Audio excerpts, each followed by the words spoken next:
Bismillahirrahmanirrahim. Assalamualaikum warahmatullahi taala wabarakatuh. Alhamdulillahirabbil alamin wa sallallahu ala sayyidina Muhammadin wa ala alihi wa sahbihi wasallam amma ba'du. Kita akan menyaksikan podcastnya Kang Deddy Mulyadi dengan Akbar Faisal, yang mana sebelumnya itu sudah ada podcast antara Akbar Faisal dengan Yai Said Akil Siroj, dan itu banyak sekali permasalahannya. Nah, pada podcast kali ini sebetulnya terjadi sebelum, atau minimalnya diupload begitu ya. Ya sepertinya ini terjadinya sebelum Akbar Faisal itu melakukan bincang-bincang dengan Yai Said. Nah, di dalam podcast yang ini saya hanya akan menyoroti bagian tatkala Kang Deddy Mulyadi berusaha untuk membahas tentang hukum Islam, tentang halal dan haram kepada apa yang beliau pahami.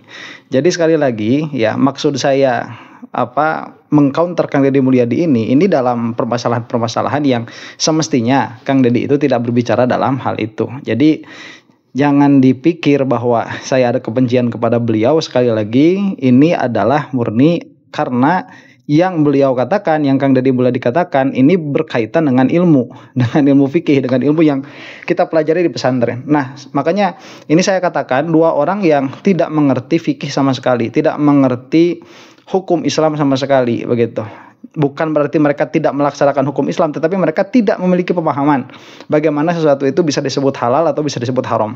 Nah, kita akan saksikan potongan klipnya ya.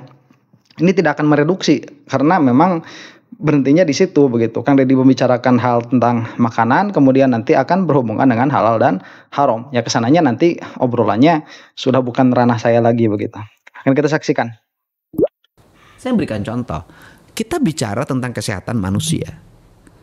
Tapi kalau pola hidup kita seperti sekarang terus, ya kita akan menjadi mengkonsumsi obat, beli alat kesehatan, operasi, tidak pernah berhenti. Yang harus dilakukan adalah revolusi. Revolusi apa? Revolusi makanan. Kembali kemana? Ke makanan tradisi. Makanan tradisi yang mana? Berarti makanan tradisi kembali ke makanan organik. Pola makannya mulai diatur. Jam makannya mulai diatur. Jenis makanannya mulai diatur. Saya memberikan contoh. Sebentar ini ya. Ini sampai sini tidak ada masalah ya. Andaikan Kang Deddy ini tidak meneruskan pembicaraannya dengan apa yang akan dia katakan, begitu. Jadi sampai sini kita itu harus merevolusi cara kita makan, kemudian makanan yang kita makan juga harus lebih selektif lagi dan lain sebagainya. Itu tidak ada masalah. Di sini mulai permasalahannya. Lembaga baru tentang kehalalan. Kan kita ini halal ini berkutat pada dalil syar'i. Yang diharamkan menurut kaidah Islam, ada unsur babinya, ada unsur binatang yang dilarang, anjing segala macam kan gitu loh. Pertanyaan saya adalah, kalau makanan dikonsumsi sama anak-anak kita dalam setiap hari, zat pewarnanya melebihi ambang batas, gulanya melebihi ambang batas, kenapa tidak dikatakan haram? Mana ancaman yang terbesar hari ini? Anda sangat progresif ya. Mana ancaman yang terbesar? Nah, ini lucu ya. Kang Deddy itu kalau mau menanyakan hukum, kenapa makanan itu yang sekarang banyak zat pewarnanya, banyak gulanya dan lain sebagainya, kemudian kenapa tidak dihukumi haram? Ia salah bertanya, kenapa nanya sama Akbar Faisal, begitu. Akhirnya Akbar Faisal mengatakan, Anda ini progresif sekali ya. Itu progresif sebelah mananya? Ini orang gak paham syariat dua-duanya, begitu. Akhirnya ya, yang satu ngomong ngelantur, yang satu menimpali ngaco, begitu. Harusnya kita sadar, data kan sudah ada tuh. Diabetes penyebabnya apa? Jantung koroner penyebabnya apa? Stroke penyebabnya apa? Ini kan ancaman kanker penyebabnya apa? Okay. Kan ini harus segera dirumuskan. Kalau penyebabnya ini, pertanyaannya adalah, ada nggak sih kita berani mengatakan, kecap Anda haram? Kenapa? Karena unsur kimiawinya melebihi ambang batas kesehatan manusia. Tidak hanya soal ada babinya. Iya, saus Anda haram. Karena apa? Karena sebentar ya. Ini kalau ada para ulama dengerin dua orang ini bicara tentang hukum. Karena bukan hanya ada unsur babinya saja. Kita ketawa. Unsur kimiawinya, pewarnanya melibatkan. Minuman Anda haram karena unsur gula dan pewarnanya itu melebihi batas. Kemudian nasi Anda haram. Karena apa? Karena beras yang ditanamnya itu unsur pestisidanya, residu pestisidanya beresiko. Kan kita nggak pernah. Kita sibuk pada yang sudah jelas orang menghindarinya. Kan saya memberikan, saya di sekolah. Nah, di sekolah ada pelajaran biologi. ini sebentar ya. Ini masalahnya saya lihat sampai sini. Kesananya nggak nyinggung-nyinggung lagi masalah hukum, halal haram dan lain sebagainya. Mending kita selesaikan dulu nih sampai video yang berkaitan dengan hal ini ya. Pelajaran biologi sekolah itu menjadi aneh-aneh. Tidak mempelajari yang realitas hidup. Itu aja terus aja bongkar katak. Kenapa sih sekolah biologi tidak lagi mengajarkan anak-anak makan makanan yang ada di lingkungan sekolahnya? Kenapa makanannya nggak dibawa ke lab? Kemudian siswanya nanti disuruh mempelajari apa yang dampak dari makanan yang dimakan tuh bagi kesehatan tubuhnya. Kemudian siswanya mulai personal, golongan darahnya apa, tekanan darahnya berapa, ini cocok makanannya apa. Saya kan ingin masyarakat Indonesia sehat, masyarakat Sunda sehat.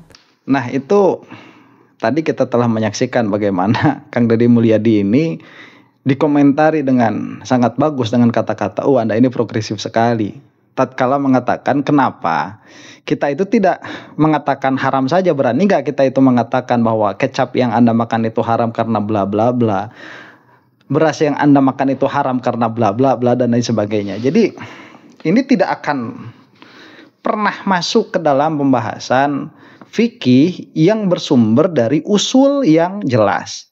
Jadi kalau kita mau memahami antara hubungan perkara itu baik dan buruk dengan halal dan haram, ini harus masuk dulu ke dalam perbedaan pendapat antara Ahlus Sunnah wal Jamaah dengan Mu'tazilah, antara takbih tahsin akli. Nah, takbih tahsin akli ini nanti akan berimplikasi, kalau di kita itu apa ya supaya enak bahasanya, takbih tahsin akli itu filsafat etika, filsafat etik, yang mana apakah Tuhan ini, apakah Allah ini terikat dengan etika yang didapatkan atau yang ditemukan oleh manusia atau tidak. Mu'tazilah mengatakan Tuhan itu terikat oleh etika.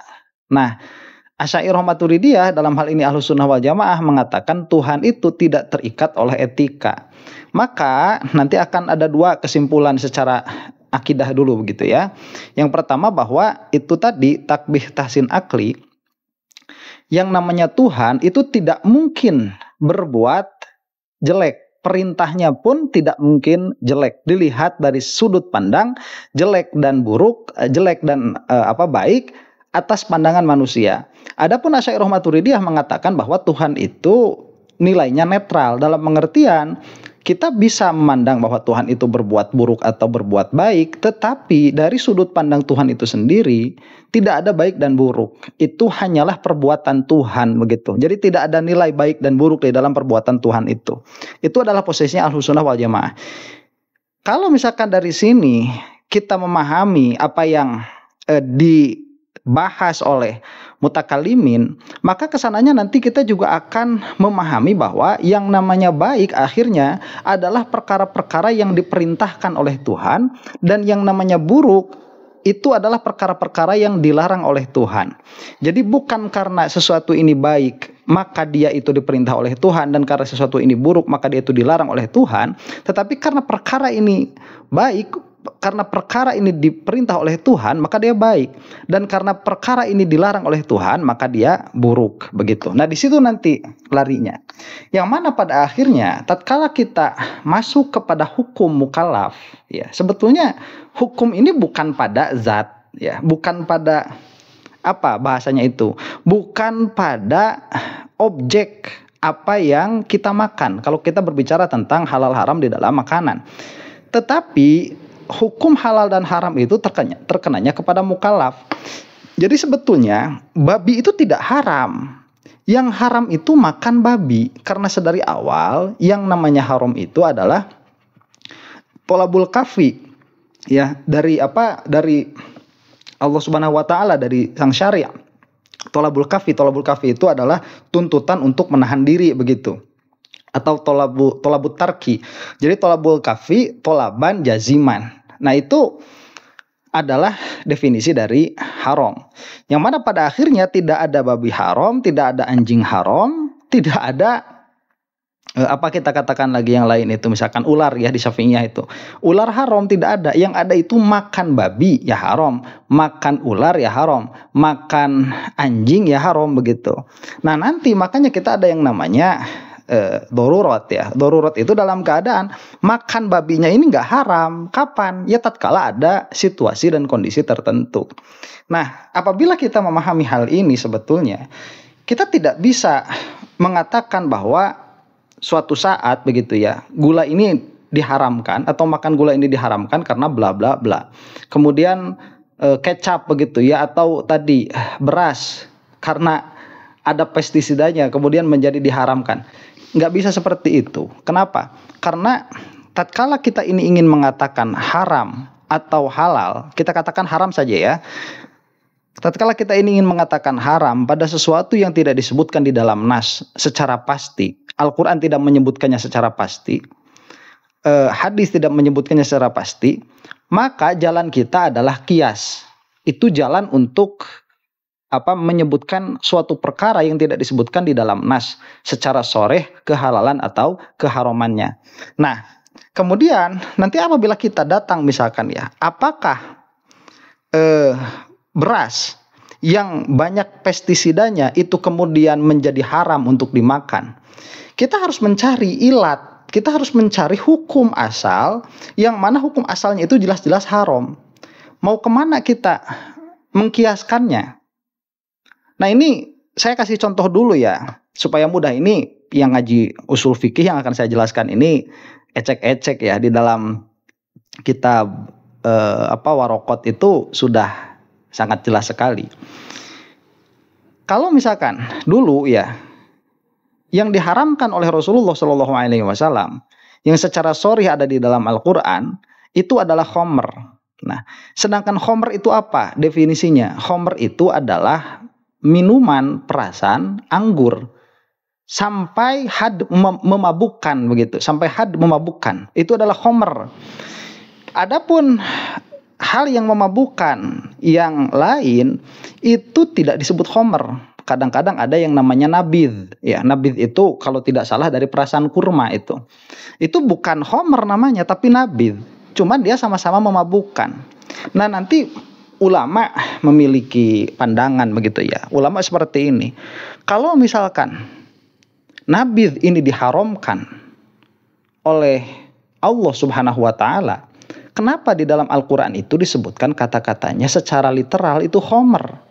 Padahal kalau misalkan mau semua yang memabukkan ini diharamkan, kata-kata yang harus dipilih seharusnya itu adalah muskir. Begitu. Jadi bukan innamal khamr wal maisir, tetapi innamal muskir wal maisir begitu. Tetapi Al-Quran tidak mengatakan seperti itu. Nah, pada akhirnya orang apabila konsep berpikirnya itu tekstualis, dia akan mengharamkan hanya khamr saja. Dalam pengertian selain khamr, Al-Quran tidak mengatakan itu haram. Kita misalkan datangkan nabidh khamr bukan, namanya sudah berbeda begitu. Yang diharamkan itu perasan anggur, kalau kita sekarang wine. Adapun perasan kurma yang memabukkan, kalau misalkan itu memang diharamkan, sudah dari dulu Al-Quran mengatakan itu haram. Itu pola pikir tekstualis yang sedari dulu sudah ada, namanya itu zahiriyah. Itu cara pikir zahiriyah. Nah, adapun Ahlus Sunnah wal Jamaah itu melihat bahwa yang namanya hukum itu ada pada ilahnya. Ada pada ilatnya, bukan pada jenis sesuatu itu diharamkan. Makanya tatkala cara memahami nas itu seperti ini. Apabila suatu larangan itu diterapkan kepada suatu benda atau kepada suatu objek, maka yang diharamkan itu adalah perbuatan mukallafnya. Jadi tatkala mengatakan yang namanya khamr itu haram, maka cara memahaminya itu apa? Memahaminya itu meminum khamr itu haram. Kemudian tatkala Al-Quran itu misalkan mengatakan bahwa lahmul khinzir, daging babi itu haram, maka cara memahaminya itu apa? Memakan daging babi. Itu yang haram, itu cara memahaminya. Nah, kemudian setelah kita memahami teks itu, memahami syariat itu, kita harus memahami bahwa yang namanya hukum itu berkaitan bukan hanya dengan jenis yang disebutkan, tetapi ada ilat di sebelakang itu, yang mana para mujtahid itu bisa mengendus dalam pengertian mendeteksi ilatnya itu apa begitu. Nah, dalam hubungannya khamr ini, para ulama itu melihat nanti ada yang namanya menyusun memperkirakan ilatnya itu apa ya. Jadi nanti disusun nih sifat-sifat dari khamr itu apa, kekhususannya. Nanti dilihat di dalam khamr itu ada yang namanya memabukkan, kemudian ada ya namanya berwarna merah, kemudian ada yang namanya difermentasi dan lain sebagainya. Nanti akan dilihat ini sebetulnya hukum ini itu kenanya di mana pada khamr itu. Apakah karena dia itu merah maka dia diharamkan, atau apakah karena dia itu perasan buah maka dia diharamkan. Andai kata misalkan nanti yang didapat oleh mujtahid ini bahwa khamr itu diharamkan karena dia itu berasal dari perasan buah, maka semua perasan buah akan diharamkan. Nah, tetapi para mujtahid tidak melihat seperti itu, karena nanti ada yang disebut dengan maqasid syariah yang banyak disalahpahami pada akhirnya. Jadi karena di salah satu maqasid syariah itu adalah menjaga akal, maka melihatlah para ulama itu ilat dari diharamkannya khamr adalah memabukkan. Maka hukum haram bukan hanya kepada khamr, tetapi kepada semua yang memabukkan, apapun jenisnya itu, termasuk nanti nabidh, vodka, bir dan lain sebagainya. Nah, itu cara mengidentifikasi bagaimana sesuatu ini dihukumi halal atau haram begitu. Nanti jangan sampai offside ya terhadap orang-orang yang memakai maqasid syariah tidak pada tempatnya begitu. Jadi maqasid syariah itu bukan ilat hukum, dia adalah hikmah dari adanya hukum. Nah, apabila kita melihat kemudian kepada apa-apa yang dikatakan oleh Kang Deddy Mulyadi ini, yang mana katakanlah beliau itu mengadvokasi kenapa tidak gula-gula yang ada di sekolahan itu kemudian diharamkan, nanti pecin-pecin itu diharamkan, karena sesuai dengan perkembangan teknologi sudah bisa diidentifikasi bahwa zat-zat yang ada di dalamnya itu memberikan penyakit. Nah, ini tidak bisa seperti itu. Itu Kang Deddy harus membuat usul fikih baru dulu ya. Dan untuk membuat usul fikih yang baru itu harus ma'rad dulu usul fikih yang ada. Yang mana pada akhirnya nanti lihat misalkan ya khamr atau vodka misalkan sebagai hukum turunan dari khamr. Vodka itu apabila dia itu sesuatu sudah dikatakan haram, maka jangankan banyaknya, sedikitnya pun haram. Nah, nanti kalau misalkan gula dikatakan haram, jangankan banyaknya, sedikitnya pun akan jadi haram, begitu. Nah, pada akhirnya nanti ini yang juga menjadi permasalahan pada bab rokok kan begitu. Rokok itu menurut penelitian kedokteran itu banyak sekali madorotnya, banyak sekali bisa dalam pengertian bisa mengakibatkan banyak sekali penyakit dalam jangka panjang. Nah, hal yang seperti ini bukan hanya terjadi pada rokok saja dan bukan hanya terjadi setelah berkembangnya ilmu pengetahuan di abad milenial ini. Sedari dulu makanan-makanan yang apabila dikonsumsi berlebihan itu bisa mengakibatkan penyakit dalam jangka waktu yang panjang itu sudah ada dan tidak pernah ada ulama yang mengharamkan itu. Tidak pernah ada begitu. Itu sudah sedari dulu mentok-mentok jadi makruh, karena yang namanya haram atas dasar madorot itu harus haram dengan duf'atan wahidatan. Ya, makanya yang namanya racun misalkan, minum racun itu jelas haram. Racun dalam pengertian yang murni begitu ya, seperti racun kobra itu haram karena kadar sedikitnya itu mematikan saat itu juga. Beda dengan rokok. Rokok itu kasusnya nanti berbeda-beda. Ada orang yang merokok malah panjang umur. Ada orang yang tidak merokok malah pendek umur. Hal-hal yang seperti ini tidak bisa dikatakan haram. Kenapa? Karena tadi kita harus melihat dulu apakah ada ini larangannya atau tidak. Nanti jangan pakai ayat-ayat yang bersifat secara umum yang tidak ada hubungannya ya, yang kemarin dikatakan sama Zulkarnain M. Sunusi itu wala tulqu bi aidikum ilat tahlukah begitu. Itu tidak berkenaan dengan hukum memakan suatu perkara. Makanya tidak pernah ada ulama yang memakai hal itu untuk mengharamkan makanan atau mengharamkan mengharamkan minuman.